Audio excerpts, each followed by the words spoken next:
बिस्मिल्लाहिर्रहमानिर्रहीम। अस्सलामुअलैकुम नाज़रीन, सामीन, हाज़रीन और मेरे नाक़िदीन। मेरा नाम है अख्तर तज़ीन और हम बात कर रहे हैं मेरे प्रोग्राम सीन विद तज़ीन में।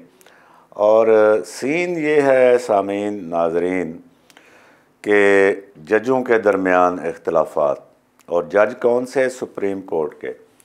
और उससे भी पहले जो बात बाजवा साहब ने की एक मुबैना इंटरव्यू में, वो हमारे सहाफ़ी दोस्त हैं शाहिद मेतला साहब, उनके एक इंटरव्यू का बड़ा चर्चा है। और उस इंटरव्यू में एक हिस्सा जो बाजवा साहब ने कहा, उन्होंने कहा कि जो ये आला अदलिया के जजेस हैं, इनकी फैमिलियाँ और फैमिलियों में जजेस की बेगमात, जजेस की बेटियाँ और दीगर अजीज़ व अकारब जो हैं, बाजवा साहब का उस इंटरव्यू के मुताबिक ये कहना था कि वो सब इमरान ख़ान के परस्तार हैं। और चूँकि जजेस की फैमिलियाँ इमरान ख़ान की परस्तार हैं, लिहाजा वो फैमिलियाँ असरअंदाज होती हैं जजेस के फ़ैसलों के ऊपर। अब इसमें चीज़ ये है कि आला अदलिया की हम दिल से इज़्ज़त करते हैं और करनी भी चाहिए, ये हमारा फ़र्ज़ है। और हम आला अदलिया और अदलिया के मुतल्लिक़ कोई भी बात करते हुए बड़े मुहतात हो जाते हैं, क्योंकि अदलिया की बहुत ज़्यादा इज़्ज़त है। लेकिन यहाँ पे सवाल ये भी उठता है कि हम तो बहुत इज़्ज़त करते हैं अदलिया की, क्या अदलिया के जज साहबान ख़ुद भी अपनी उस पोजीशन की इज़्ज़त करते हैं और उस पोजीशन के मुताबिक फ़ैसले करते हैं? इसका जवाब बदकिस्मती से नफ़ी में आता है। और बाजवा साहब के उस मुबैना इंटरव्यू के ऊपर फिर जो बहस चली कि बाजवा साहब ने अपने दो करीबी एंकर पर्सन्स को बताया है कि उन्होंने किसी को कोई ऐसा इंटरव्यू नहीं दिया। अब बाजवा साहब ने ये इंटरव्यू दिया या नहीं दिया, ये एक सानवी बात इसलिए है क्योंकि जो बात उन्होंने उस इंटरव्यू में की, वो बात बिल्कुल वैसे ही है। वो बात हकीकत के तौर पे सामने आ चुकी है और उस बात के हक़ में बहुत से दलाइल मौजूद हैं और उस बात के हक़ में बहुत से फ़ैसले मौजूद हैं। और अदलिया के कुछ जजेस के बहुत से ऐसे इक़दामात हैं जो कि बाजवा साहब की उस बात को दुरुस्त साबित करते हैं, चाहे वो इंटरव्यू हुआ है या नहीं हुआ। ये बात है समझने की कि इंटरव्यू चाहे नहीं हुआ, लेकिन जो बातें हुई हैं उसके हक़ में अब देखें क्या क्या बातें हैं। अभी जो उन्होंने कहा कि परस्तार हैं ये इमरान ख़ान के और उनकी फैमिलियाँ असरअंदाज होती हैं, तो उसके हक़ में हम ज़्यादा पीछे हम नहीं जाते। हम जस्टिस साकब निसार साहब के दौर से शुरू कर लेते हैं। और उस दौर में क्या हुआ था? सबसे बड़ा काम, दो बड़े काम हुए थे जिनसे ये ज़ाहिर हो गया था कि जस्टिस साकब निसार और उनके जो किचन कैबिनेट के जो जजेस थे, उसमें वो एजाजुल अहसन और वो खोसा साहब और एक दो और थे। मेन केस क्या था? पनामा का। और उसमें पनामा के 450 लोगों में से नवाज़ शरीफ का नाम कहीं पे भी नहीं था। नवाज़ शरीफ सिटिंग वज़ीर आज़म थे और जस्टिस साकब निसार ने वो केस चलाया और 450 लोगों को नहीं बुलाया, लेकिन केस किस पे चलाया? Nawaz Sharif sitting prime minister के ऊपर, और उनका नाम जबकि नहीं था। और फिर जब कुछ नहीं मिला तो फिर क्या किया कि चूँकि सज़ा देनी थी और हुकूमत को ख़त्म करना था और मुल्क में अनारकी पैदा करनी थी और इमरान ख़ान के लिए राह हमवार करनी थी, इसलिए नवाज़ शरीफ जब वो पनामा में कुछ हाथ नहीं आया तो फिर उनका अकामा जो है वो तलाश कर लिया गया और पनामा के केस में फ़ैसला आया अकामा के ऊपर। और वो भी अकामा यानी कि यूएई में रिहाइश का अकामा, रेजिडेंस परमिट।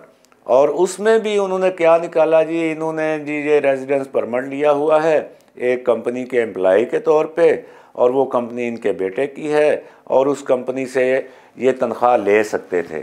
अगर नहीं ली ये अलग बात है, लेकिन ले सकते थे। तो ये एक कहानी बना के वक्त के सिटिंग प्राइम मिनिस्टर को कुर्सी से उतार दिया गया, नाअहल कर दिया गया। ये सबसे बड़ी दलील है जो बाजवा साहब ने जो बात की, चाहे वो इंटरव्यू हुआ है या नहीं हुआ, लेकिन जो बात उनसे मंसूब सामने आ रही है कि जजेस की फैमिलियां इमरान खान की परस्तार हैं और वो जजेस के फ़ैसलों पर असरअंदाज होती हैं, इससे बड़ी दलील क्या होगी। दूसरी बड़ी दलील कि नवाज़ शरीफ के ख़िलाफ़ कुछ नहीं मिला, लेकिन अकामा के बहाने उनको नाअहल कर दिया सिटिंग प्राइम मिनिस्टर को, जबकि इमरान खान का जो बनी गाला का जो घर है, रिहाइश है, वो घर तो उसको नहीं कहना चाहिए, वो तो पता नहीं कोई एक बहुत बड़ी जागीर है। वहाँ पे सैकड़ों कनाल अराज़ी जो है वो इमरान खान साहब ने नाजायज़ शामिल कर ली थी। उनकी ख़रीदी हुई अराज़ी जो है, अपनी मिल्कियत अराज़ी वो कम थी। 300 कनाल के ऊपर है बनी गाला का वो जो एक जागीर है इनकी, और उसमें ज़्यादा रकबा गैर कानूनी तौर पर शामिल किया गया। और उसके हवाले से उसी जस्टिस साकब नासूर ने, इतना बड़ा केस था करप्शन का, गैर कानूनी कब्ज़े का, सरकारी ज़मीन गैर कानूनी तौर पर हथियाने का, लेकिन उस पर क्या फ़ैसला उन्होंने दिया? उस पर उन्होंने कहा, CDA को हिदायत जारी की कि इनको इतना जुर्माना कर दें और ये ज़मीन रेगुलराइज कर दें।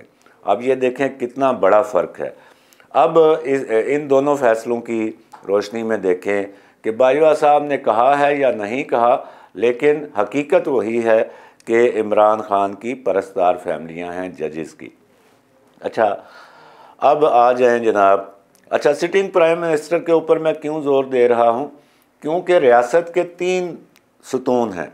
हम सहाफ़ी हमें ज़बरदस्ती चौथा सतून बन जाते हैं, लेकिन बेसिकली 3 ही सतून हैं। नंबर 1 जो मुकन्नना है, यानी लेजिस्लेचर जो कानून साजी करती है, जो असम्बलियाँ हैं। नंबर 2 अदलिया, ये जो अदालतें हैं और मुल्क में कानून इंसाफ की का बोलबाला करने की ये ज़िम्मेदार हैं।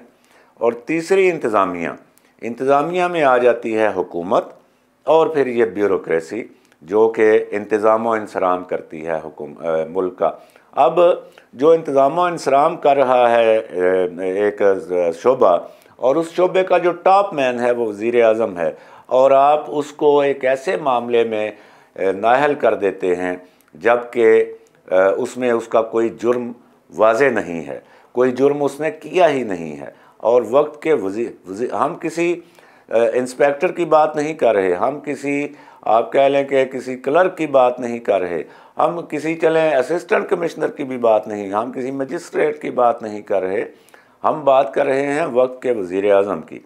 और उसको नाअहल कर दिया without any case, without any conviction, without any proof, और किसी भी जुर्म के बगैर। अच्छा, अब आ जाए मौजूदा दौर में। आप देखें कि ये जब शेरी मज़ारी को पकड़ा गया, शेरी मज़ारी ने राजनपुर में मज़ारीन की ज़मीनों पर कब्ज़ा किया, उसका केस चल रहा था एंटी करप्शन पंजाब में, और ये केस भी उस दौर में बना जब पंजाब में खुद उनकी पार्टी का वज़ीर आला उस्मान बुज़दार तैनात था। तो उस केस में शेरी मज़ारी को गिरफ़्तार किया गया इस्लामाबाद में उनके घर से। उसके ऊपर न सिर्फ शेरी मज़ारी ने बहुत ज़्यादा शोर शराबा किया, बल्कि उनकी साहबजादी जो है ईमान मज़ारी, उसने अलान ऑन रिकॉर्ड कहा कि ये बाजवा करवा रहा है, ये बाजवा करवा रहा है। उसके ऊपर इसके अलावा 1-2 और उनकी चीज़ें आई सामने। उन्होंने बलोच तलबा के साथ मिलकर मिलिट्री के ख़िलाफ़ नारेबाजी की और पुलिस वालों पर हमला किया। और इस तरह का एक और मामला है जिसमें उन्होंने रियासत और रियासत के इदारों के ख़िलाफ़ हर्जा सराई की। उसके ऊपर जब उनके ऊपर केस बना, तो वो केस जो है वो क्यों कर शेरी मज़ारी को रिलीफ कैसे मिला और ईमान मज़ारी को इन इल्ज़ामात से बरीयत कैसे मिली। वो उनको रिलीफ मिला इस्लामाबाद हाई कोर्ट से, जबकि अतर मिनल्ला साहब चीफ जस्टिस थे। अब ये अतर मिनल्ला साहब जो हैं, इनके हवाले से मैं एक और आपको वाक़या बताता हूँ जो ख़बरों में नहीं है कहीं, मैंने रिपोर्ट किया अपनी वेबसाइट पे। वैसे यहाँ पे शेरी मज़ारी जब मिनिस्टर थी तो उनके साथ सेक्रेटरी ह्यूमन राइट्स थी राबिया जवेरी आगा। राबिया जवेरी आगा की नज़र थी चेयरपर्सन ह्यूमन राइट्स कमीशन के ऊपर, क्योंकि उसका जो सैलरी पैकेज चल रहा था वो एक जस्टिस का चल रहा था, क्योंकि पहले उसके जो चेयरमैन थे वो जस्टिस अली नवाज़ चौहान थे और वो बड़ा लुक्रेटिव यानी पुरकशिश था। तो राबिया जवेरी आगा ने कबल अज़ वक्त रिटायरमेंट लेकर उसी मिनिस्ट्री के साथ कायम जो कमीशन है उसमें वो चेयरपर्सन बन गई। और जिन लोगों को ने अप्लाई किया था इश्तहार के बाद मेंबर्स के लिए और चेयरपर्सन के लिए, उनको कंसिडर नहीं किया गया और ये इस तरह एक कन्फ्लिक्ट ऑफ इंटरेस्ट भी हो गया। मैं इस पर स्टोरी कर चुका हूँ। उस पर जब अली मुश्तबा एक वकील हैं इस्लामाबाद में, उन्होंने जब इस मामले को चैलेंज किया इस्लामाबाद हाई कोर्ट में, तो वो केस भी अतर मिनल्ला साहब ने सुना और उन्होंने अली मुश्तबा की एक जो जायज़ रिट थी वो खारिज कर दी। अली मुश्तबा इस पे इंट्रा कोर्ट अपील में गए, एक दूसरे जज जो हैं उनके सामने ये मामला लगा, तो वो जज चूँकि वो भी अतर मिनल्ला साहब के मरहून मिन्नत थे, तो उन्होंने अली मुश्तबा को का वहाँ पे मजाक उड़ाया और उन्होंने भी वो जो इंट्रा कोर्ट रिट है वो उसको एंटरटेन नहीं किया। अब आप देख लें, मज़ीद आप आगे आ जाएं, अभी ये 18 मार्च को क्या हुआ। 18 मार्च को इमरान खान साहब की यके बाद दीगरे वो मैंने इस पे लिखा कि बल्क ऑफ बेल्स यानी थोक के हिसाब से बेलें उनको दी गई। ऐसा मुल्की तारीख़ में कभी नहीं हुआ। चले हम इस पे भी कोई एतराज़ नहीं करते, ये अदालत ने आपकी सवाबदीद है, उसने समझा बेलें दे, धड़ाधड़ बेलें दे दी, एक ही दिन में बल्क ऑफ बेल्स उनको दे दी। लेकिन उन अदालतों ने ये बिल्कुल नहीं देखा कि ये शख्स ज़मान पार्क में इसने हमारे समन की तामील के लिए जो पुलिस वाले गए उन पे हमले हुए, उन पे पथराव किया गया, उन पे शेलिंग की गई, उनके ऊपर जो है वो डंडे लेकर हमलावर हुए लोग और उनको ज़ख्मी किया गया। बहुत से पुलिस वाले ज़ख्मी हैं। इन अदालतों ने, उसमें लाहौर हाई कोर्ट भी है और इस्लामाबाद हाई कोर्ट भी है, और आपने देखा कि बेलें तो धड़ाधड़ उनको दी गई और उनकी हाज़िरी भी अदालत का रजिस्टर बाहर उनकी गाड़ी में लाकर उनसे हाज़िरी उन्होंने क्या उनकी हाज़िरी कबूल की गई। वो कोर्ट रूम के अंदर भी हाज़िर नहीं हुए। तो ये मुल्की तारीख़ में पहली बार हम मंज़र ये देख रहे हैं। और इन दोनों अदालतों ने, लाहौर हाई कोर्ट ने भी और इस्लामाबाद हाई कोर्ट ने भी, ये बिल्कुल उनसे नहीं पूछा कि आपने वहाँ पे कौन से बंदे रखे हुए हैं, वहाँ से असला क्यों बरामद हुआ है, वहाँ से पथराव क्यों हुआ, वहाँ से आंसू गैस क्यों फेंकी गई, और उन पुलिस वाले जितने ज़ख्मी हुए, वहाँ ज़मान पार्क के रिहायशी जो 2 महीने से वो एक कर्ब में मुब्तला हैं, क्योंकि उनको वो ना वो आसानी से आ जा सकते हैं और वहाँ पे हर लम्हा हर वक्त क्या दिन और क्या रात शोर शराबा, हंगामा और गाने और पता नहीं मौसीकी और क्या क्या। ना तो इस लाहौर हाई कोर्ट ने, ना इस्लामाबाद हाई कोर्ट के जजों ने उनको बिल्कुल नहीं पूछा कि भाई आप हमें बंदे दें। और आपके ऊपर एक और केस बनता है कि अदालती समन के लिए जब सरकारी एहलकार गए तो आपके कारकुनों ने आपके घर से उन पर हमले हुए। वो बिल्कुल वो कहीं है ही कोई नहीं, वो उसकी कोई बात ही नहीं कर रहा, बेलें दिए जा रहे हैं बस और गाड़ी में हाज़िरी लगवा रहे हैं। ये सारी वो बातें हैं सामीन नाज़रीन मुख्तसर करते हैं कि बाजवा साहब ने अगर इंटरव्यू में नहीं भी कहा तो भी ये हकीकत हैं, ये हमारे सामने हैं। और इसीलिए सुप्रीम कोर्ट में अगले दिन जो समाअत हुई उसमें एक जज साहब ने कहा तो क्या फिर हम पाकिस्तान को, इसके शहरियों को दहशत गर्दों के रहमो करम पर छोड़ दें। और ये बात उन्होंने उसी तनाजुर में की जो ज़मान पार्क में हुआ और जो फिर इस्लामाबाद में इमरान खान साहब की आमद पे हुआ। यहाँ पे कश्मीर हाईवे पर जिस तरह पथराव, जिस तरह आंसू गैस, जिस तरह डंडे मारकर गाड़ियाँ तोड़ी गई पुलिस की, कोई जज जो है वो उसका नोटिस नहीं ले रहा और किसी जज ने उसके ऊपर कोई मुकदमा दर्ज करने की हिदायत नहीं की। तो ये बिल्कुल वाज़ेह है कि इमरान खान, अब लोगों ने मजाक बनाया हुआ है, इमरान खान जजेस की फैमिलियों का क्रश है अब ये क्रश जो समझते हैं उनको पता है, मैं इसकी तफसील में यहाँ पे नहीं जाऊँगा।